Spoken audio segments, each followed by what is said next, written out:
Okay, happy Valentine's Day. I'm glad there's at least a few pieces of chocolate on most of the tables. I don't think they're gone yet. Thank you all for being here. I'm glad we were able to welcome you with good weather for a change, because those of you who've been coming regularly know the weather's not really been on our side.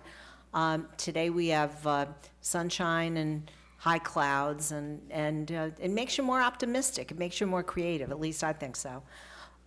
So today's really a wonderful day for me because I get to introduce my partner in innovation crime, which is I think the best way to put it, Bon Ku.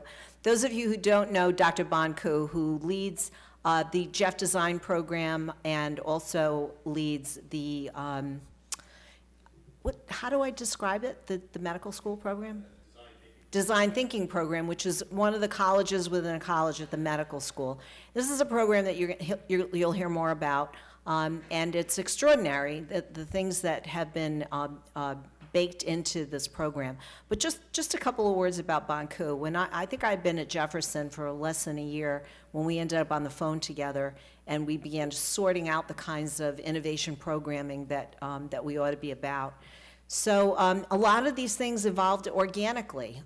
We realized that both of us were planning to go to the MIT hackathon to learn how to do hackathons. So that first year, it was me, Bon Ku, and a handful of medical students, and we went up to MIT. We learned how to do hackathons, and then we came back, and we've been doing hackathons ever since. And the hackathons, I'm happy to tell you, for those of you who haven't attended one, please see if you can join us. We've got a website up, and it's the first week in November. We are told by people that go to hackathons on a regular basis that Jefferson's hackathon has met more than a gold standard, and there's a bunch of reasons for that. But in addition to the hackathon, we jointly cooked up the vault, affectionately known, which is the design lab in the basement of 925. People been to the vault? Show of hands. Okay, so a good number of you know, and there's more going on down there. We're working on some other really amazingly cool things. I think it's safe to say that Bon Ku has been at the cutting edge of leading Jefferson in a direction that Jefferson needs to go. And he does it fearlessly and with a good heart and a great attitude. He welcomes everyone to be participative in this important work. And I think that matters. I think it matters that people feel welcome, and that their contributions and even their crazy questions are welcome. And there's a participatory kind of engagement that goes on all the time. I would be pointing out our mutual colleague, Rob Pugliese, who normally is here but has to be on a call because he chairs a committee. And Rob has been an important element in realizing a lot of the really cool stuff that's happening. He started out in the vault as a colleague of Bond's in the ER, and now he works in the innovation pillar. And we're doing cool stuff. So stay tuned. So with that background, let me introduce you to my partner in innovation crime, Bon Ku.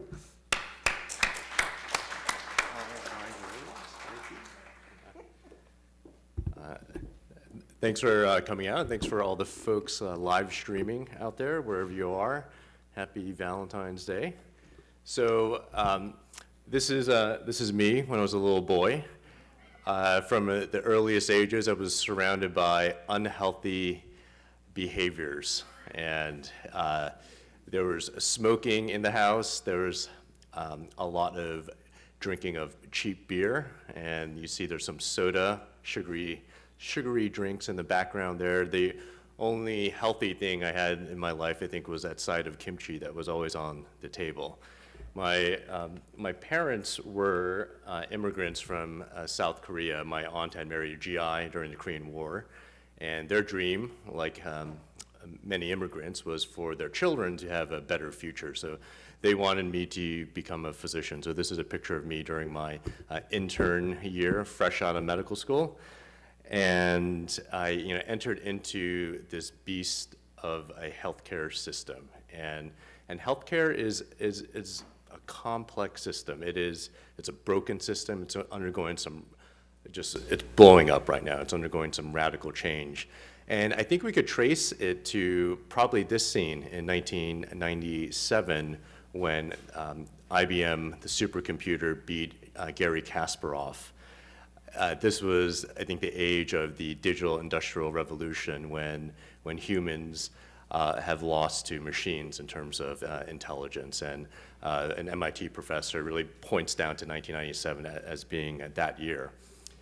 And when I talk about shaping the future of healthcare, this year comes to mind because this is the year when current freshmen in college are going to become our future doctors. They would be the ones taking out our infected gallbladders, putting us on hypertension medication. They were literally born in the year 2000, so they know nothing of the 1990s. They will know nothing about the broken healthcare system that we're in. So hopefully in 2030, it's going to be a better time for healthcare. Hopefully in medical school, they won't spend time memorizing every step of the Krebs cycle like I did, and probably some of you in this room had to do. I am not a great memorizer, so this is very difficult. Five years ago, what we did was try to rethink of what medical education looks like. You know, we are one of the oldest medical schools in the country. This is a famous Gross Clinic painting that we owned at one point, and Dr. Samuel Gross pictured here. I'm a professor, just like he was, at this school. And medical education is a system that has largely been unchanged for 100 years. We still are in this 2+2 system where we send students in the classroom for 2 years before they go into their clerkship rotations. So this bothered me, this pedagogy of a lot of memorization, and when I looked at healthcare, I thought, you know, why can't we apply our imagination to solving healthcare problems? I think the act of making people healthier is actually a creative pursuit. I would argue that creativity is as important to people who work in healthcare as it is to a musician, a painter, or a chef. And maybe we don't realize that because I think a lot of what we experience in healthcare is so badly designed. But you know, every object, every product, every service, experience in healthcare has been designed by someone or something. And I want to just take you through some examples of some design fails I see in our healthcare system. These are two thermometers. One is for an oral temperature, one is for a rectal temperature. You probably can't tell the difference between the two, but at the top of one is a red dot, at the top of another is a blue dot. So the design of these thermometers isn't great because no patient wants a rectal thermometer in their mouth when they go to the emergency room. We have these amazing electronic healthcare record systems. They're portable. Here's a doctor using a tissue box because that screen keeps on falling down. The EHR is, ironically, that was the thing that was supposed to save us time in healthcare, and now it's really blamed as one of the #1 reasons why doctors burn out because of the excessive clerical work that we have to do. There's a study done that in a typical emergency room shift, a doctor like me clicks on the EHR 4,000 times. We have even designed the experience of death and dying in the US, something that is an inevitable outcome for us as humans, but we almost look at it as a medical failure. And even in healthcare, we have designed the dying experience as a medical one. This is my favorite design fail. We still routinely use this in the emergency department and in other parts of the hospital and in clinic all the time. The journalist Sarah Cliff calls it the cockroach of medicine. So it's not a technology problem that we have. We have the technology to transmit knowledge in a secure way, but I really think it's a system design problem that we have that causes a lot of these problems that we have in healthcare. So how can we redesign the future of healthcare? And the way that we do it is through a methodology called design thinking. we have contextualized design thinking in healthcare, and this is our definition of it. It's our approach to generating creative ideas and solutions that really enhance well-being in the context of medicine. The principles of what we call health design thinking are being laid out in a book that we are currently writing that's coming out later this fall, and that's being published by the Cooper Hewitt Design Museum. And these are the principles of health design thinking. At its core, it is human-centered, it's focused on the end user, and it adopts a creative mindset. It gives us the permission to question, it gives us the permission to think outside the box and to not do things as business as usual. And these are the different steps of health design thinking: observe, imagine, and make. And in the book, we lay out the tools for all these different steps. I'm going to illustrate a few of them here. What we do in our classes, we have some of our medical students here. We frame a real healthcare challenge. So let's just take the one of physician burnout. Our first-year medical students are using the principles of health design thinking to creatively problem solve. They do this by one method we call brainstorming. And brainstorming really allows us, just gives us the, I guess, psychological safety to question, to ideate, to come up with different problems and understanding the problem, and also coming up with different solutions. So this past summer, we took this problem of the medicalization of death and invited the public into a human-centered design workshop, and we asked people, how could we redesign the dying experience in America? A lot of what we do in our lab is prototyping. When I think of prototyping, it's just taking an idea out of your head and giving it a physical form. So on the left here is, we looked at this problem of preventing medical errors in the emergency department. So a team of medical students last year prototyped a visual checklist that would remind providers and clinicians of the critical steps that we need to do when we diagnose a patient with sepsis and before they go up into a hospital floor. On the right is, we're redesigning the package for a central venous catheter kit, and we do this using really simple tools. When we think of prototyping, it's not something like an engineer always has to do, but we're literally using Play-Doh, and we're using toys and Lego parts to redesign what that central venous catheter kit, how that looks like, so a physician can find what she's looking for when doing this critical procedure. Storytelling is one of our favorite tools that we use in health design thinking. This is a team of second-year medical students, and they wanted to redesign the midstream urine collection sample. So probably all of us here have had to give a urine sample collection before. The doctor tells you to urinate in the toilet and then collect a clean urine catch sample. So they're using a storyboard to communicate what their redesigned device might look like.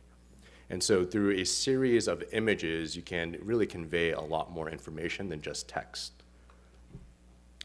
A design firm called Invo in Boston created this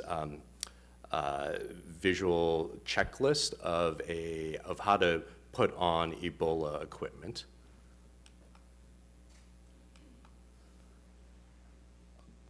A core principle of health design thinking is co-design, and that means involving the end users in our process of not just designing for people, for patients, but how do we bring them into our process? So when we do this, some of our public health interventions, we go out into the community and ask them how we can partner with you to design solutions. So instead of just creating solutions and interventions here in the hospital and bringing them out to the community, how can we go out into the community and engage the people that we are trying to build interventions for?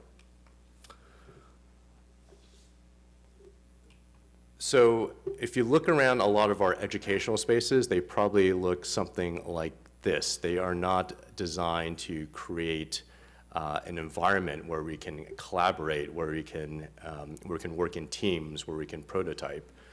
And so that led us to the formation of the Health Design Lab that Don and I spent countless hours on how to turn an old vault on 925 Chestnut, the basement that was really a graveyard for abandoned medical equipment. So innovation spaces don't always have to look nice. They don't always need to cost a lot of money. This is probably one of our most used devices or objects in the Health Design Lab. It's a prototyping cart, so it holds materials that you would probably find in an elementary art classroom. And then we started off with one 3D printer, and we just looked at that as a different sort of prototyping cart. And now we have a fleet of them. And what the Design Lab allows us is to think and engage with new emerging technologies. So we want to take you through a few examples of how these tools has helped us to become a little bit more creative in healthcare. So we have been running a lot of 3D printing projects, and a lot of them are around, how can we help our learners? How can we help surgeons pre-plan for operations? Doing an echocardiogram is very difficult because you have to slice the heart at all these different angles. So what we did was we downloaded a 3D print from the NIH website. And so this is actual cardiac anatomy model. And we have used these to teach people doing echocardiography. So it's really nice to hold a physical model in your hand and to teach this procedure. We're doing a project with our head and neck cancer surgeons. So in order for them to learn how to drill into the temporal bone, which is right behind your ear, that's an access point into the inner ear canal, or to the inner ear, rather. They have to use cadaveric bone. These bones probably cost $500 to $700. There's not enough to go around. And so we did a study looking at, can we 3D print these temporal bones? And are they as good as cadaveric bones? And so for our initial pilot study, we found that they have the same feel and are a good substitute. So something that normally would cost $500 to $700, we could print out for less than $1. A team of doctors from our ENT department recently came back from a trip to Haiti, and they were doing a lot of surgeries on patients who had metastatic or invasive squamous cell cancer, like invading the mandible. So we got the CT files of these patients and were able to print them out in our labs and really helped our surgeons, even while they're in the US, to pre-plan for surgeries down in Haiti. So I think these are one of the first examples of how we were able to use 3D printing in an austere environment. Great. This is a case that we did with our colleagues at Abington Hospital and the Department of Radiology and OBGYN. This is a case where it was a planned cesarean delivery section, but the woman had multiple fibroids. And so the problem with having a lot of fibroids is if you accidentally incise one of them, you could get a lot of bleeding. So our team of medical students, I think some of them are here today, spent a lot of time looking at an MRI of the pelvis and converting that into a 3D print and using that to guide this operation. They were able to avoid the fibroids. There's minimal blood loss. And so these are one of the first cases that we've seen of using 3D printing for these complicated cesarean delivery sections. One of our biomedical researchers here, Ryan Tomlinson, he came down to our lab and he saw, hey, you guys got some 3D printers, can we work on some projects? This is a 3D print of a microfluidic chamber. And what he does is that he can build these bespoke tools for his biomedical research. And something like this would cost hundreds of dollars. And to be able to print very specific tools that a researcher may not always use, or being able to create bespoke ones, I think is going to revolutionize how biomedical researchers approach their studies. We started off by building cell scaffolding for some of his research. And this has led to us purchasing a couple of bioprinters, and we're looking at printing with living tissue. So this would not have happened if we did not think about how we can apply. I don't have an expertise in engineering. I don't have an expertise in 3D printing, but the ability for us to have access to these tools and to go, hey, why don't we explore and think about what we can do with them, and why don't we look for use cases around our health system and talk to some of our colleagues. Like, a lot of these projects were born out of people just coming to our lab and us just brainstorming and prototyping. In the lab, we also run a medical device program, and we take ideas that are really come from conversations that we have with clinicians around their pain points in medicine. And we take these ideas and we develop simple prototypes. We file for patents through our innovation pillar, and we turn these ideas into patentable products. 4 years ago, our students approached this problem of patients not being able to sleep in the hospital at night.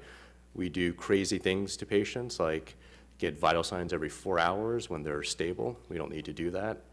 We turn on the lights. It's very loud in hospitals. So the most human thing for a patient to recover is sleep, but we disrupt it all the time. So this team came up with a smart nightlight system that allows clinicians and nurses, technicians to go enter into a patient's room and not turn on the overhead light.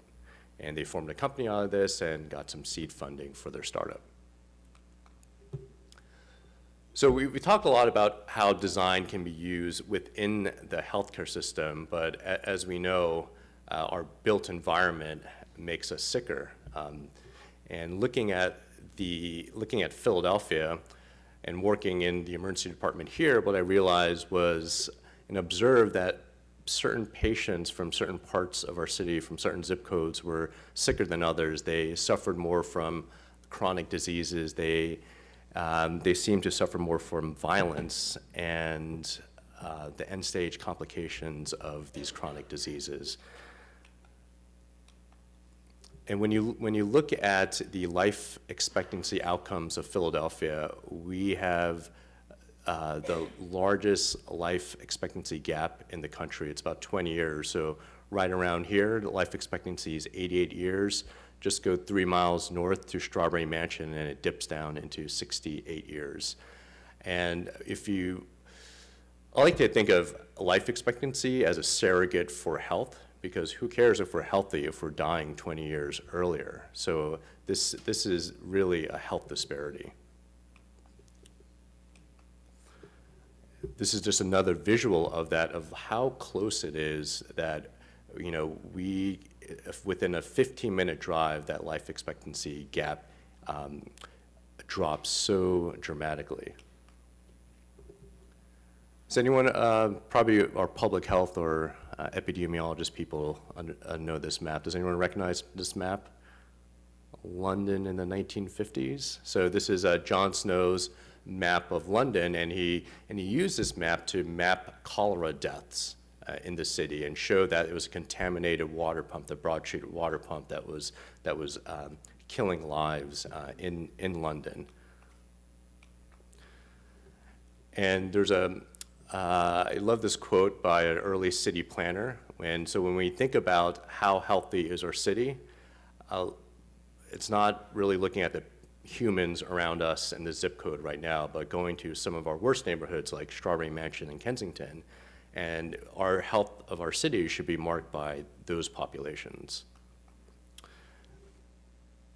This graph is a little bit blurred out, but it's showing the amount or the percentage of health and how that's really impacted by these non-medical factors, these social determinants of health. And the stuff that we do to patients and clinics and hospitals only impacts health 10 to 20% of the time. So, and especially now when we've seen an epidemiological shift in diseases, that we don't make patients healthier when they come here. Oftentimes we are just treating the complications of diseases when they come into our health system. Philadelphia, we have so many of these vacant lots. I think we have about 50,000 of them. There's been studies done by public health experts showing the linkage between the built environment and poor health outcomes, that these communities have a toxic stress upon the humans living near them. And this bothers me, working here in a great healthcare system, but then just a few subway stops away that people in these communities are having such poor health outcomes. So the past few years, we've been going into the community of Kensington and interacting with residents there, asking them about their needs, wants, desires, trying to understand what they need to make their lives healthier. This is another map, and it kind of reminds me of John Snow's map, but instead of infectious diseases, this map is a map of the deaths in Philadelphia due to the opioid crisis, and a lot of them are localized into specific zip codes, like the one in Kensington. We got famous Philadelphia. There was this expose in the New York Times about the community of Kensington and how it is the center of the opioid crisis. So Kensington it's really the area of the largest open air market for heroin. People come from different parts of the city to Kensington, different parts of the state, even different states, because the quality of heroin is so good here and it's so cheap. At the core of design thinking is really developing empathy for the end user. And it's really helped me to look at the patients that I see, and a more empathetic way of viewing my patients is not by saying, why are you here in my emergency room again, overdose on heroin, but saying, what happened in your life that caused you to come here, but that set you up to come here. And empathy is really being able to share the mental state of others. And what's it like to have the mental state of some of the people in Kensington when they go into parks and they see a police mobile command all the time, or when they go into parks and it is littered with hypodermic needles. In some of our engagements in the community, this at McPherson Square Park, these are the amount of needles that we cleared in just 10 minutes of being there. So what we wanted to do is think about how we can engage with this community. So we applied for a community design collaborative grant, partner with some great architecture firms here like Kieran Timberlake and Ballinger, and we purchased a vintage Airstream trailer, which is a bit crazy, but what we wanted to do is use this trailer as a form of engagement for this community to open up dialogue, because when you go into some of these civic spaces, it feels like a war zone, it feels like a police state, because what you see is a police trailer there. And we wanted to bring in something that was beautiful into some of these communities. And so we're launching this project called Collab Philadelphia. And this summer, we are bringing the trailer out into different communities in Kensington and running a program around healthy food. And so we're going to host a series of weekly dinners, inviting the community there and getting stories of what it takes for a family to be healthy. What are the issues around food access in this community? And our initial engagements, what we've learned is that the residents in this community are just like sick and tired of being just associated with the opioid crisis. They want a different narrative for their community. Not all of them are trying to get high, they're trying to get healthier. So when I think about designing for health, designing for the future of health, to me it's really no different than designing for social justice. And really, how do we decrease the health disparities, the life outcomes in our city? Because currently, zip code is the best predictor of how long you will live, but no one should, their destiny should not be determined by what neighborhood that they were born into. And I'll take some questions. Thank you.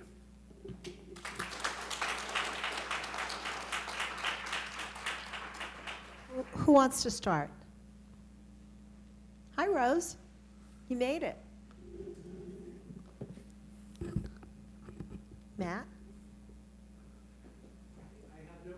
You have no questions for this brilliantly talented? Okay, go ahead. I know there's questions, just it take. Yep. Bon, what you described, I'm trying to get my arms around. Is healthcare or lack of it a symptom, or is it really a cause? And what I mean by that is that some of the things you describe are not under the venue, as I understand it as a physician, of healthcare. So can you draw a white line between the two and tell me how they aggregate? Sure, yeah. So the question is, can we really solve these maybe social justice issues when we've been trained to just deliver healthcare, and is that maybe our responsibility, or when does, is that it? Well, can I have the... Sure. You know, I kind of glommed onto the idea that you're in the emergency treating complications of a socially broken system. You used the mapping in a very aggregate way without getting granular. Mm-hmm. You didn't tell me why the zip codes show such differences.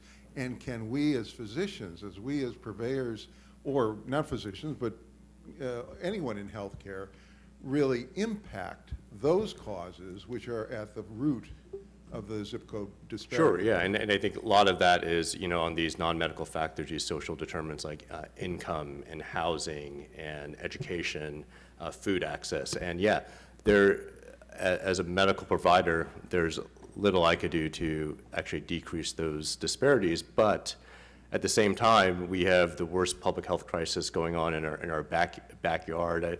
Like, how many have actually gone to Kensington from here? Raise your hands. You know, probably like maybe a third, and you know, the opioid crisis is killing more people than the height of the AIDS crisis in the 80s, and so it's, yeah, I don't know. I don't know the answers, but I think what is impactful, what I think we have a responsibility to figure out what little things that we can do. So I'm not a food guy. You know, I'm not a food access person, but I think to me what kind of like humanizes me and makes my job worthwhile is, you know, how do I engage in the communities of the people, where the people come from. So I think the way that I hope that our health system thinks, or what our medical schools teach, is that not only treating the patient in front of you, but the community from where they come. And in order to do that, I think we need to be in those communities. Thanks. Thank you so much for your talk. So before I came to Jefferson, I worked at the Police Athletic League of Philadelphia, and we served at-risk kids in these neighborhoods all over the city. And our service areas were defined by criminal hotspots, as defined by the police department. Whenever we would go to a new location, our biggest issue was getting the community to trust us. Mm-hmm. So what are you doing to address that, and when you go and have these events? Great question. Yeah, so we are not going in as Jefferson alone. So we have some great community partners, Impact Services, New Kensington CDC, who have been in this community for decades, because we understand that if we as an institution don't have a presence there, there's going to be a distrust of us. And I think historically, probably, you know, researchers and experts have used data coming from these communities and then using it for research purposes, and then that does not impact the communities from where they come from. So we've been very intentional to work with partners who are really on the ground. So we're not coming in as without those partners. But that's a great question. Yeah, thank you. I'll try to be brief, but you probably already guess I'm not good at that. I'm questioning about national health care. Everybody else has some kind of national health care system. I assume South Korea does. I know Japan has a good system. Taiwan has a good system, things like that. What can we do here in America to get some kind of national system? And again, as an example, both the hit both ends at once. Exactly a year ago, there was a shooting in Florida, and everybody else has guns. It's not like there's no guns on earth, but yet they have some kind of control over, you know, the same kind of shootings very rare, say, in Japan or in Australia, but are very, very common here. So the question is, what can we do to make things better here? Could be this is a much bigger fish to fry than just a physician could do, but say just have more nutritious food available in schools. Is there anything we can do to make things better, both health care and health outcomes, and push towards some kind of national healthcare system here? Yeah, and I do not have the answer to that, but I would put that upon our next generation of leaders and the students that we have in this room, because I think what impresses me of a lot of students who are coming in are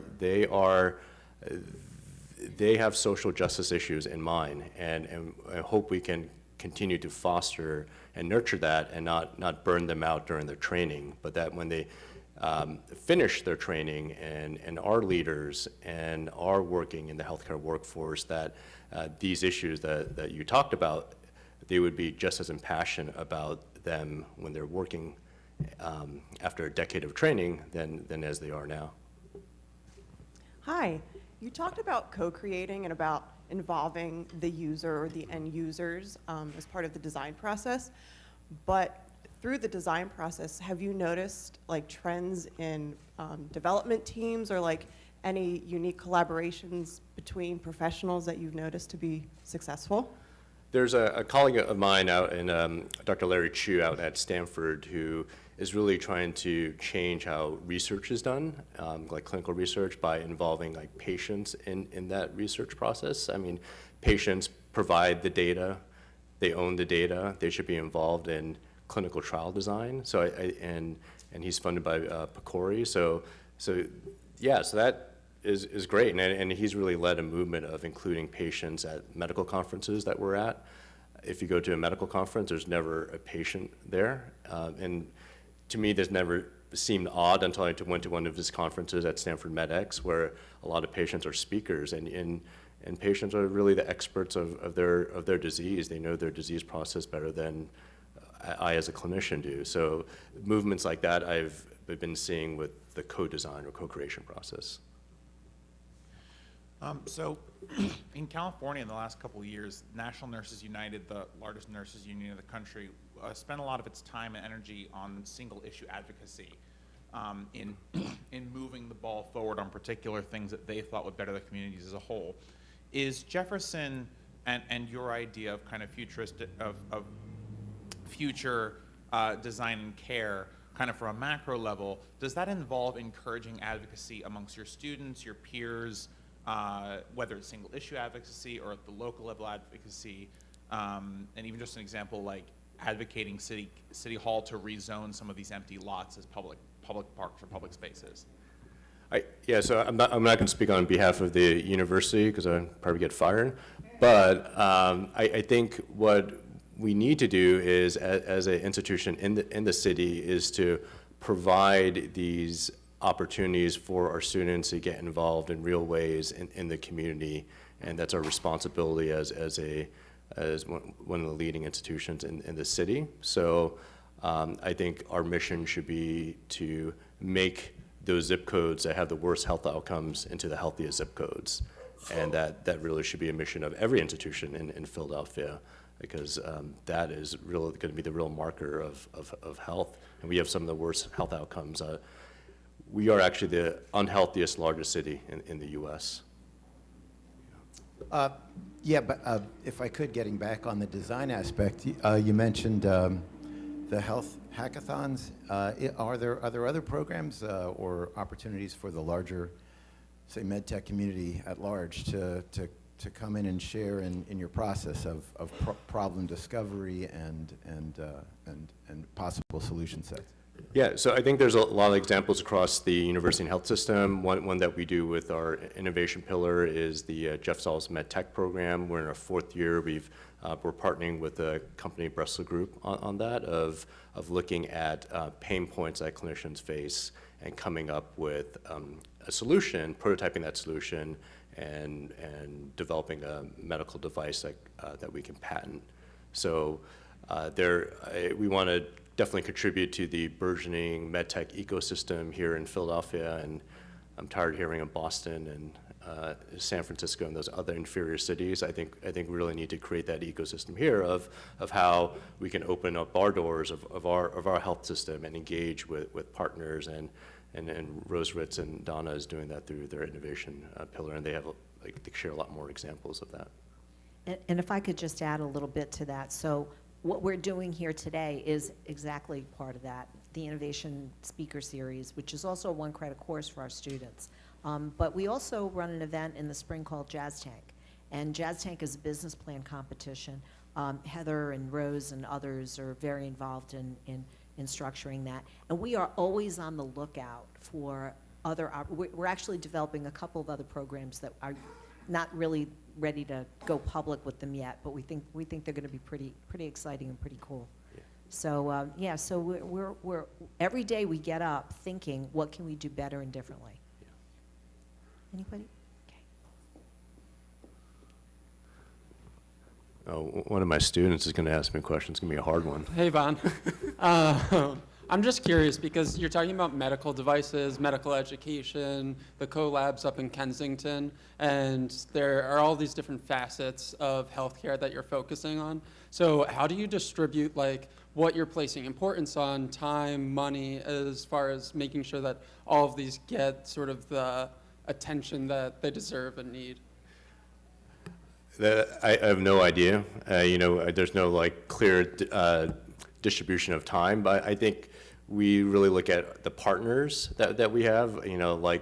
Like food, when you try to buy stuff that's local, we try to work with local partners. And there's a great design community in Philadelphia, and we were able to partner with the Community Design Collaborative, local architecture firms, local designers, and it's been really fun because it's really opened our eyes to the talent pool here in Philadelphia, the local tech ecosystem here. And I think if we didn't do that, it's really easy just to become siloed within the walls of a hospital. So I think a lot of our projects are driven by what sort of partnerships we can have. Anybody else? I was kind of hanging back there for a while. Anyone up here want to jump in? I just want to make a comment in response to one of the questions earlier on what Jefferson is doing sort of to address big picture issues. There's a ton of stuff that goes on at this university. I think we have the only refugee health clinic. It's in South Philadelphia. It's run by Dr. Mark Alschulter. That's just one small example, but there is a social consciousness at Jefferson that finds expression across the enterprise and in so many of the things that we do. When you hear Dr. Klasko talk, he talks also about the relevance of zip codes in health and why it matters that we care about that. He's the only CEO of a healthcare system that I ever hear talk about health disparities. On the subject of making sure that we are at the forefront of advocacy, just yesterday there was a meeting with the governor. It was a conversation with the governor, and there was a smaller group meeting in which there was a conversation with people from our leadership team and the governor on protecting Medicaid. It's a big deal. If Medicaid is not sufficiently protected in Harrisburg, that has a rolling effect on the enterprise and on our ability to care for patients that are really put at a disadvantage. So I just want to say that I think the social consciousness here at Jefferson among the students, among the faculty, it starts with the leadership. I think people hear from the top what is relevant and important, and it filters all the way through the enterprise. So I feel very proud to be part of an organization that actually cares. It's a good thing. Anybody else? Are you sure? Last call. Thank you so much for being here and joining us today, and to Bond Crew.